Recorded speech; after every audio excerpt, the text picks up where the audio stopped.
Assalamualaikum warahmatullahi wabarakatuh. Halo teman-teman sekalian. Kami dari Seiko Project dengan brand klien kami yaitu iBox dengan produk utama yaitu iPhone 14 Pro. Sebelumnya, perkenankan saya memperkenalkan tim Seiko Project terlebih dahulu. Saya sendiri dengan Fatimah Arafiq dengan NIM 153-2045. Kemudian ada Irfan Bayu Aditama dengan NIM 153-180043. Dan yang terakhir Ferdian Maula dengan NIM 153-200-141. Ya. Selanjutnya, ya, apa itu iBox dan iPhone 14 Pro? iBox adalah distributor resmi dari perusahaan Apple yang ada di Indonesia. Sehingga semua produk-produk di iBox, yaitu iPhone, AirPods, dan MacBook, dikirim melalui jalur resmi. Kemudian untuk iPhone 14 Pro sendiri adalah iPhone generasi ke-14 yang rilis di iBox pada tanggal 28 Oktober 2022. Selanjutnya, presentasi akan dilanjutkan oleh Irfan. Terima kasih, Ara. Untuk produk brief dari iPhone 14 sendiri, bisa kita lihat semua teman-teman. iPhone 14 memiliki 4 macam memori. Yang pertama 128 GB, 256 GB, 512, dan 1 Tera. Dan bisa teman-teman lihat sendiri untuk reviewnya. Dan untuk harganya sendiri, dari iPhone 14 Pro ini memiliki harga Rp19.999.000. Selanjutnya, untuk SWOT analisis. SWOT analisis akan dilanjutkan oleh saya lagi. Pertama, strength dari iBox sendiri yaitu most valuable brand. Jadi iBox sendiri merupakan perusahaan yang sudah besar dan juga perusahaan distributor resmi. Sehingga brand iBox sendiri menjadi salah satu brand yang ikonik di Indonesia.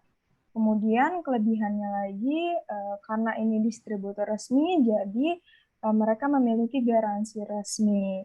Kemudian brand of choice, yaitu di mana karena karena perusahaannya sudah besar dan distributor resmi, jadi brand iBox menjadi brand pilihan di masyarakat. Kemudian selanjutnya ada ekspansi di service. Jadi iBox memiliki banyak service selain dari menjual produk-produknya. Kemudian kelemahannya yaitu harga di iBox, produk-produk harga di iBox lebih mahal dibanding toko lain karena mereka distributor resmi.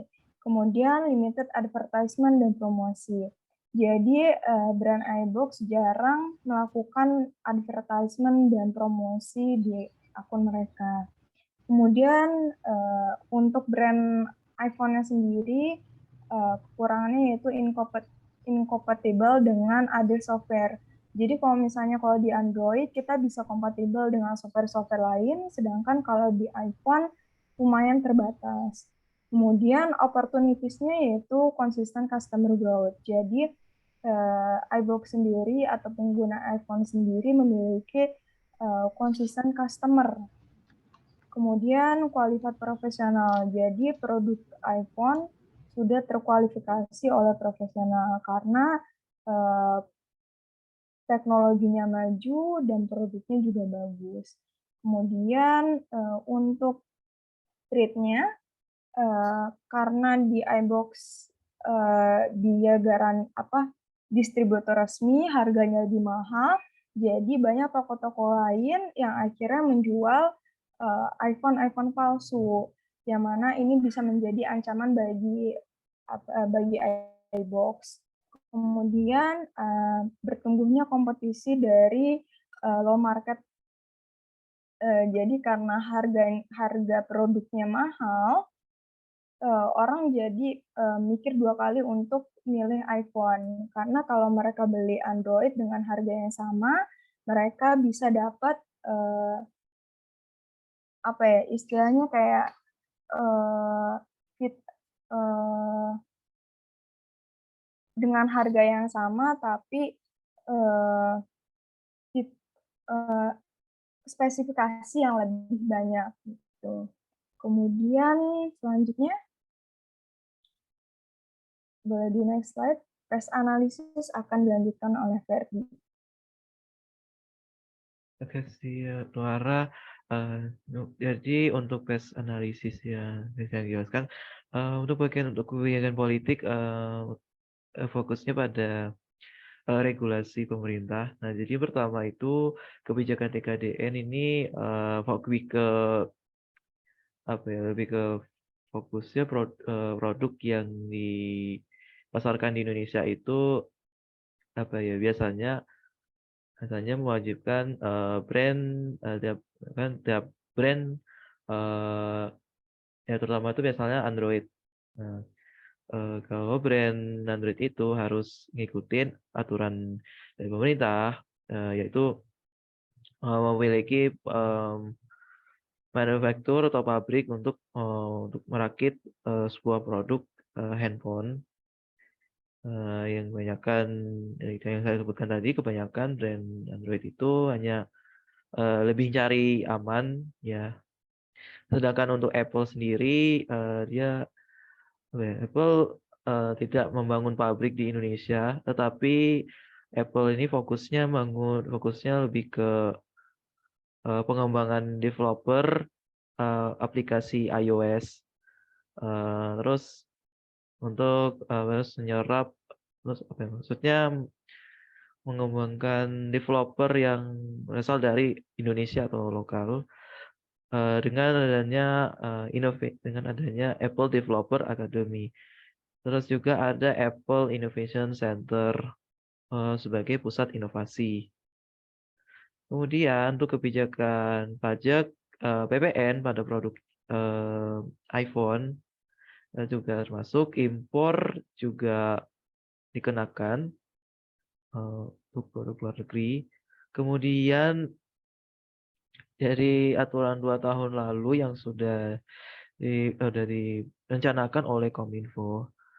Nah, eh, jadi tiap HP yang bakal dipasarin di Indonesia itu harus semua apa ya, itu harus terdaftar IMEI-nya di Kemenperin.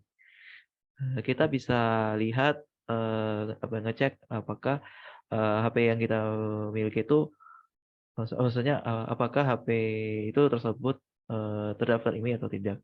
Jika terdaftar berarti muncul tulisan terdaftar di Kemenperin.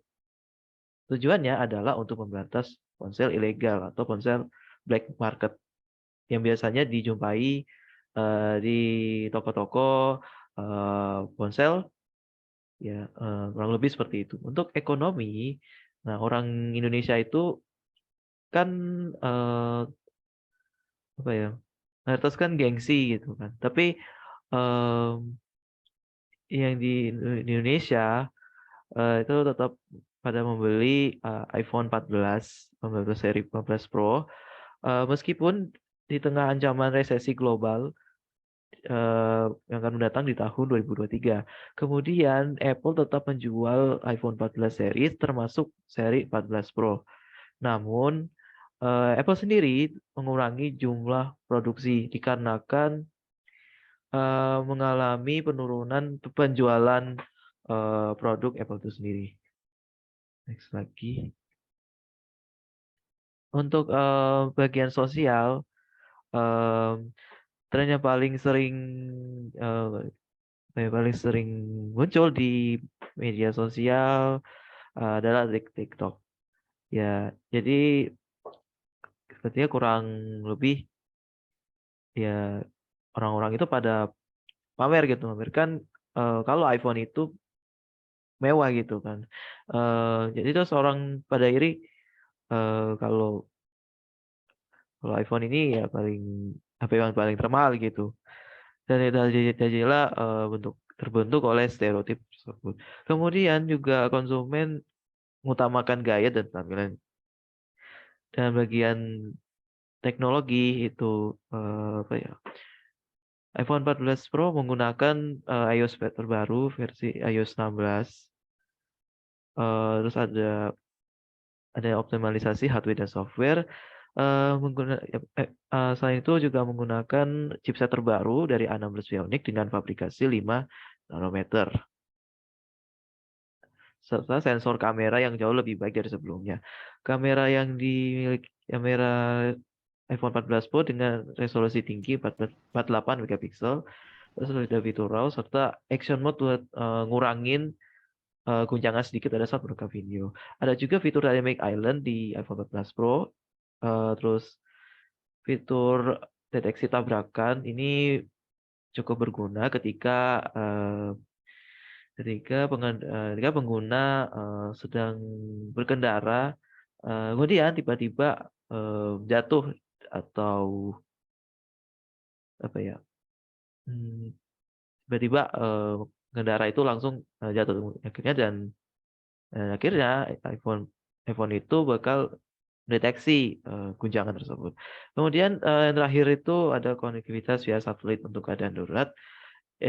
Biasanya ini dipakai pada saat pengguna juga kehilangan sinyal, ya biasanya terutama tuh di pedalaman.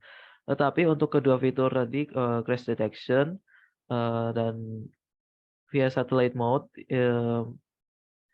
tidak semua tersedia di seluruh negara. Maksudnya tidak semua ada di negara. Yang ada hanya di regionnya Kanada dan Amerika Serikat. Selanjutnya,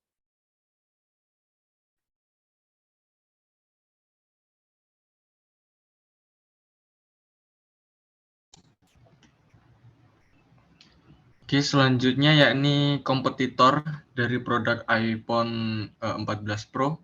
Untuk kompetitornya sendiri ada dua, yakni ada di Android. Untuk kompetitor yang pertama yakni ada Samsung Galaxy Z Fold 4 5G. Untuk harganya sendiri 25 juta, selisihnya sekitar 5 juta dari iPhone 14 sendiri. Untuk spesifikasinya pun tidak kalah canggih dengan iPhone 14 Pro. Dan di sini kita lihat ada fitur dari kamera belakang Samsung Galaxy Z Fold 4 5G, yakni sekitar 50 megapiksel, 10 megapiksel, dan 12 megapiksel. Untuk kamera belakangnya, untuk kamera depannya sendiri 4 megapiksel, dan untuk cover kameranya 10 megapiksel. Untuk baterainya sendiri ada 4400 mAh. Dan untuk kompetitor yang kedua, slide selanjutnya, masih ada di Android juga, yakni Asus ROG Phone 6 Pro. Untuk harganya sendiri 19 juta, hampir sama, mungkin selisih beberapa ratus ribu rupiah dari iPhone 14. Asus ROG ini lebih dikenal masyarakat luas sebagai handphone gaming, dan terlihat di sini dari memori internalnya ada 512 GB, 15 GB RAM-nya sendiri. Dan untuk chipsetnya adalah Qualcomm Snapdragon X plus Gen 1 4nm. Dan baterainya sendiri lebih tinggi dari Samsung tadi yang pertama, yakni dia memiliki baterai 6000 mAh. Dan untuk selanjutnya yakni Persona yang akan disampaikan oleh Ferdi. Terima kasih untuk Irfan. Jadi saya jelaskan, Motovscan ini salah satu seorang traveler sekaligus content creator. Ini fokusnya konten, fokusnya bikin konten. Untuk demo grafisnya dia itu umur 26, jenis kelamin laki-laki, asal dari Jakarta, pendapatannya high income, targetnya yang dia bikin mengatakan ini ingin membuat konten yang berkualitas, mencari tempat yang baru, dan mencari atau menemukan budget untuk trip pergi ke salah satu tempat tertentu. Dan frustasinya itu adalah sayang ya, kualitas video yang direkam itu kurang bagus, storage HP-nya juga terbatas, koneksi internet juga kurang bagus, dan tempat yang kita jumpai biasanya kurang bagus gitu. Dan interest, dia ini suka fotografi, traveling, hiking, trekking, pencinta alam, dan suka olahraga. Sosial media yang digunakan oleh konten kreator adalah Instagram, TikTok, YouTube, dan Twitter. Selanjutnya,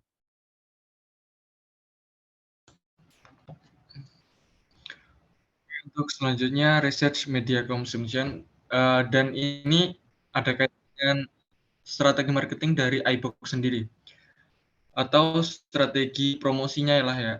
Untuk yang pertama yang tertinggi adalah Facebook. Pengguna Facebook lebih tinggi di tahun 2022. Dan ini risetnya per Januari 2022, masih di tahun ini.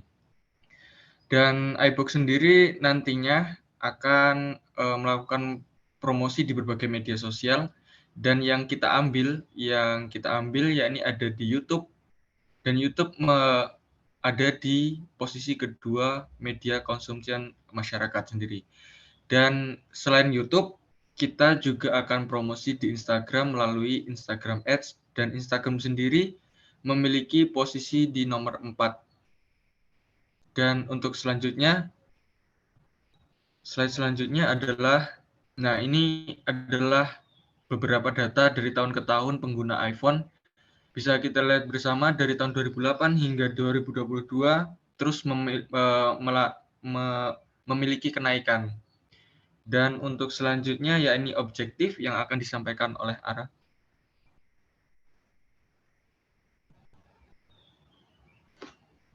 Ya, untuk bisnis objektifnya yaitu meningkatkan pembelian berulang konsumen dari penggunaan iPhone sebelumnya ke iPhone 14 Pro.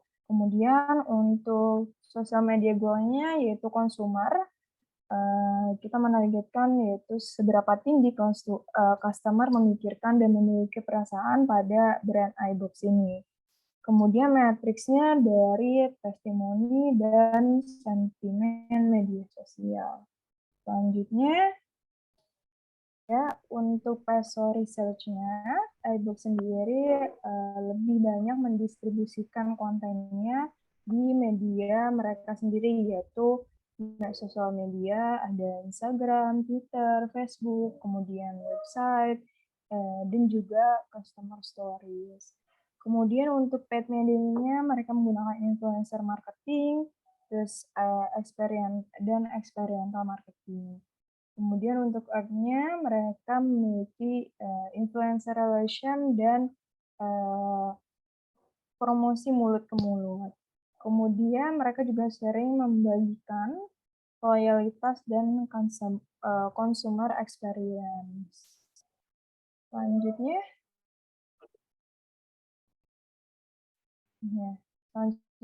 akan dilanjutkan oleh konten pilar yang bisa dijelaskan pertama, produk di bagian pilar ini ada role, paling pojok kiri. Ini menginformasikan varian produk dengan menampilkan keunggulan, manfaat, dan value-nya. Kemudian topik yang akan dibicarakan adalah produk. Produknya ini yang dijelaskan dalam detailnya produk iPhone 14 Pro, dari speknya, keunggulan produk, dengan produk lainnya, atau kayak perbandingan produk lah istilahnya. Kemudian harga produk dan nilai produknya, komposisinya 30%, promotionnya mempromosikan dengan cara memberi info seperti cicilan, event, kolaborasi, yang tadi saya sebutkan, cicilan, promo cicilan itu bakal diberikan juga. Jadi, untuk sponsorship juga diadakan, terus influencer, kolaborasi influencer, digital billboard, informasi cicilan, ngadain giveaway, terus promosi yang berkaitan dengan isu atau tren-tren lain lagi. Ada webinar dan bagi-bagi voucher. Untuk posisinya juga 30%, dan community-nya ya jadi konsumen tuh diajak untuk bagi hasil foto atau video dengan acara seperti konsumen tuh bagi experience dalam menggunakan iPhone 14 Pro. Topik community repost konten, juga ada ngadain event, komposisinya 20%. Tips and trick, tips and gimmick, role-nya memberikan informasi tentang tips and trick fitur di iPhone, ada fakta unik fitur iPhone, komposisinya 20%. Selanjutnya,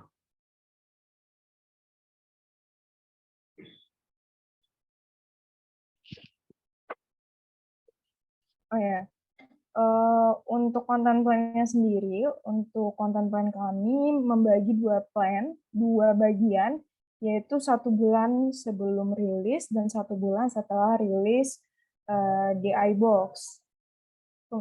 Di minggu pertama, konten berfokus pada pengenalan produk baru, yaitu produk iPhone 14 Pro ini. Jadi kemudian 2 minggu kemudian, boleh di slide selanjutnya.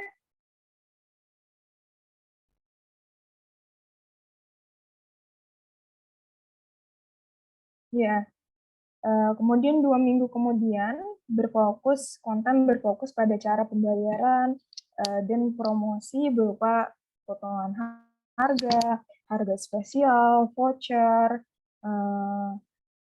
giveaway, dan pre-sale gitu.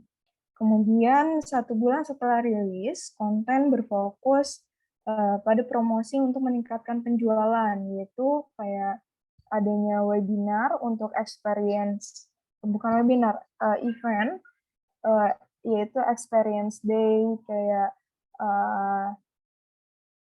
experience dari customer iPhone 14 yang sudah mencoba iPhone 14 Pro ini. Kemudian ada juga promosi-promosi kayak Black Friday, terus promosi lainnya dengan voucher, giveaway, dan event lainnya. Di slide selanjutnya bisa dilihat. Ya, kebanyakan konten disebarkan melalui Instagram Feed dan Twitter karena dua sosial media ini yang paling ramai viewers dan followers-nya. Jadi untuk customer experience biasanya kontennya berisi yaitu repost dari postingan customer terkait dengan fitur. Contohnya fitur kamera iPhone 14 Pro. Slide selanjutnya. Oke, untuk budgeting dari iBox sendiri ya ini ada 3. untuk media promosi atau media iklannya iBox. Untuk yang pertama ya ini ada Instagram Ads. Untuk detailnya nanti Instagram Ads-nya adalah berupa detail produk dari Apple Service. Dan untuk harga satuannya berdasarkan riset yang kami dapat, untuk per 1000 tayangan harganya adalah 95.190. Nah, nanti rencananya kita akan melakukan itu selama 2 bulan. Dan untuk targetnya adalah sekitar 20.000 tayangan. Dan untuk totalnya untuk Instagram Ads adalah seharga Rp1.903.800.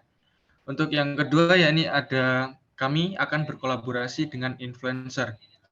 Ya, dan nantinya influencer tersebut akan memposting satu postingan berupa review kamera 14 Pro misalnya untuk berupa Instagram Story ataupun berupa postingan di feed Instagram, dan juga nanti dari influencer tersebut akan menjelaskan fitur Dynamic Island yang ada pada iPhone 14 Pro, iPhone 14 Pro. Dan untuk kualitinya ada sekitar 3 postingan untuk 3 influencer. Jadi kita di sini cuma tidak hanya memakai satu influencer, tetapi 3 influencer. Dan untuk harga per satu influencer per postingannya adalah Rp23 juta. Dan total untuk 3 influencer ada Rp69 juta. Untuk yang ketiga yakni kolaborasi dengan YouTuber berupa review produk iPhone 14 Pro. Dan ini secara menyeluruh, artinya nanti penonton atau viewer bisa tahu apa keunggulan dari iPhone 14 Pro. Untuk harganya, ya ini satu video, kami mematok harga, kami memberikan harga Rp22 juta. Dan itu untuk satu video di YouTube. Totalnya yakni dengan harga Rp22 juta. Dari keseluruhan tersebut, budgeting iBox yakni dari Instagram Ads, kolaborasi influencer, dan juga kolaborasi YouTuber ada dengan total Rp92.903.800. Dan untuk yang terakhir yakni ada KPI yang akan disampaikan oleh Ferdi. Silakan Ferdi.